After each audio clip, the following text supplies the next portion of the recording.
guess, I don't really know so much where to start, but what do you feel like the biggest issues are with crime in Reidsville and a town this size? Okay.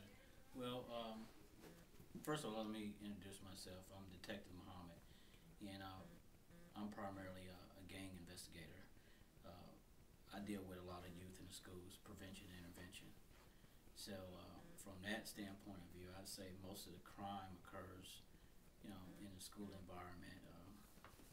We don't have a gang problem, but part of my job is to recognize those kids that are at risk and to prevent them from joining gangs.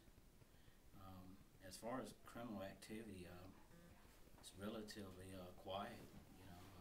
Every once in a while we may have someone breaking into something or damaging some property, but it's relatively quiet.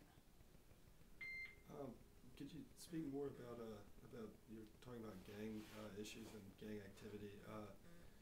What's that like here in this town? It's how do I explain this? It's mostly young adolescents, borderline, watching a lot of stuff on TV and trying to imitate what they see on TV. Unfortunately, you do have some adults out there that prey on these young adults and try to get them to do things for them.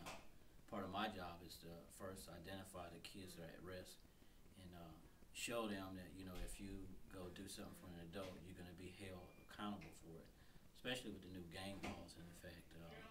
So try to stress to the kids while I'm at schools is if you got an adult come try to coerce you into doing something or get you to hold something for them, just walk away from it. As far as gang activity, it's not a lot of gang activity per se, just a lot of kids joining together, trying to get into mischief things, tearing up books and stuff like that. That's really much about it. But for the most part, you'd say Reidsville's pretty quiet and safe? Yeah. We can keep the surrounding areas from influencing the kids. I think we'll be pretty good. Has that been kind of a problem with people, kind of coming into Reidsville and, there's kind of like a negative influence that follows closely behind them, or? Yeah, unfortunately, we live, pretty close to the state line from Virginia, so we get a lot of influx from Virginia area, and then, Greensboro's not far away.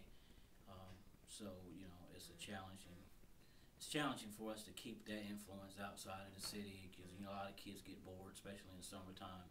School's out, they want to go to Virginia or Greensboro, and they get involved and see things going on there, and they want to bring it back to the city. So we just try to find ways to keep them from, bringing that influence back into the city. How do you go about that?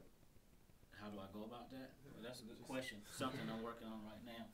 Actually, one of the things I do is I do like during the summer I did an event where I get all the kids together at the rec center and teen centers, and we do cookouts. We bring motivational speakers in and talk about positive choices and stuff like that.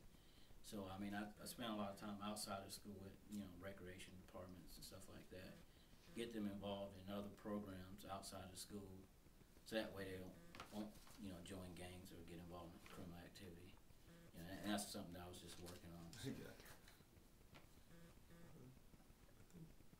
Is that for? I think I've got. Okay, great. I think you've got to answer her question and everything. Do you have anything else? All right, well, thank you so much for your time.